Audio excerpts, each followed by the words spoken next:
Hai guys, welcome to my video. Perkenalkan, nama saya Duristini Putri dengan NIM A40122064 kelas B jurusan Pendidikan Sekolah Dasar. Di video ini saya akan membahas tentang sejarah dan perkembangan sastra Indonesia, periodisasi sastra, dan aliran sastra. Yang pertama, kita harus mengetahui arti dari sastra. Sastra adalah ungkapan ekspresi manusia berupa karya tulisan atau lisan berdasarkan pemikiran, pendapat, pengalaman, hingga keperasaan dalam bentuk yang imajinatif, cerminan kenyataan atau data asli yang dibalut dalam kemasan estetis melalui media bahasa. Sejarah sastra dan perkembangannya. Sastra Indonesia berkembang sejak abad ke-20. Hal ini ditandai dengan tersebar luasnya karya sastra dalam penerbitan pers, surat kabar, dan majalah dan buku baik yang diterbitkan oleh pihak swasta maupun pemerintah kolonial. Kesastraan Indonesia mengalami perkembangan yang signifikan, mulai dari periode sebelum kemerdekaan, pasca kemerdekaan, Orde Baru, hingga reformasi kontemporer. Berbagai peristiwa, karakteristik, dan hal lainnya mewarnai perjalanan karya sastra dari periode awal ke periode lainnya. Ketika periode sebelum kemerdekaan di tahun 1850 sampai 1933, sastra Indonesia diwarnai dengan kemunculan sastra Melayu Tionghoa. Sedangkan di tahun 1933 sampai 1945, sastra Indonesia diwarnai dengan kemunculan Pujagang Baru, majalah yang melahirkan pemikiran dan polemik seputar kebudayaan Indonesia dan pendidikan, dan sastra propaganda, karya sastra yang diterbitkan untuk kepentingan propaganda Jepang. Pada periode Orde Baru ditandai dengan kemunculan manifesti kebudayaan, majalah Horizon, dan peristiwa heboh sastra. Pada periode ini pula terdapat sastra eksperimentasi, pengadilan puisi, dan pembentukan sastra akademik atau fakultas sastra, hingga akhirnya sampailah pada periode reformasi sekarang, yang mana periode ini diwarnai dengan melimpahnya perempuan sebagai pengarang karya sastra, terbentuknya sastra siber, dan melimpahnya karya sastra berbentuk cerpen.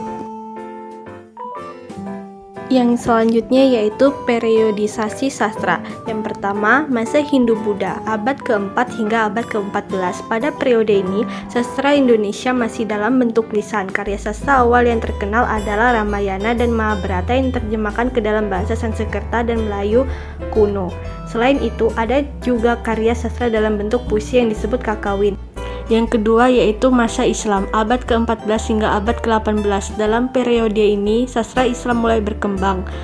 Karya sastra yang terkenal adalah Hikayat Amir Hamzah dan Hikayat Muhammad Hanafiyah. Di samping itu juga ada sastra Melayu yang ditulis dalam bentuk prosa. Yang ketiga, masa kolonial Belanda, abad ke-19 hingga abad ke-20. Pada masa ini, sastra Indonesia berkembang pesat dan banyak dihasilkan karya-karya sastra dalam bahasa Melayu. Karya sastra terkenal pada periode ini adalah Max Havelaar, karya Mutatuli yang menjadi manifesto bagi gerakan kemerdekaan Indonesia. Yang keempat, masa pergerakan nasional awal abad ke-20 hingga tahun 1945. Pada periode ini, sastra Indonesia menjadi sarana perjuangan kemerdekaan.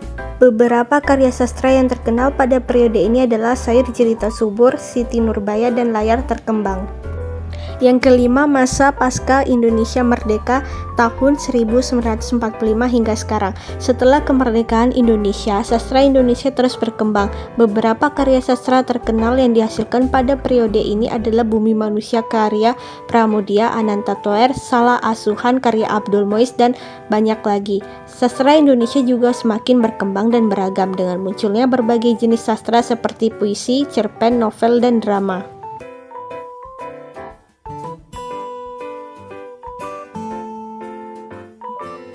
Yang pertama yaitu aliran idealisme. Aliran idealisme merupakan aliran yang mengemukakan bahwa dunia ide, cita-cita, harapan adalah dunia utama yang dituju dalam pemikiran manusia.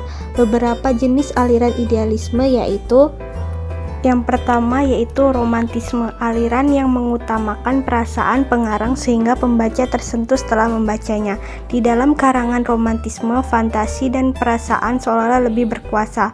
Yang B Ekspresionisme, aliran yang melukiskan curahan perasaan pengarangnya berdasarkan pengalaman dan penglihatan jiwanya. Aliran ini menekankan pada curahan jiwa dan tidak mementingkan peristiwa atau kejadian nyata. C. Mistisisme, aliran yang mengacu pada pemikiran mistik, yaitu pemikiran yang berdasarkan kepercayaan pada Tuhan. Pengarangnya dalam mengungkapkan sesuatu berusaha untuk mendekatkan diri pada Tuhan. D. Surrealisme, aliran yang mengungkapkan kenyataan hidup secara berlebihan dengan melukiskan berbagai objek dan tanggapan secara serentak. Karya sastra surrealisme umumnya sulit dipahami karena gaya tulisan yang terkesan agak kacau.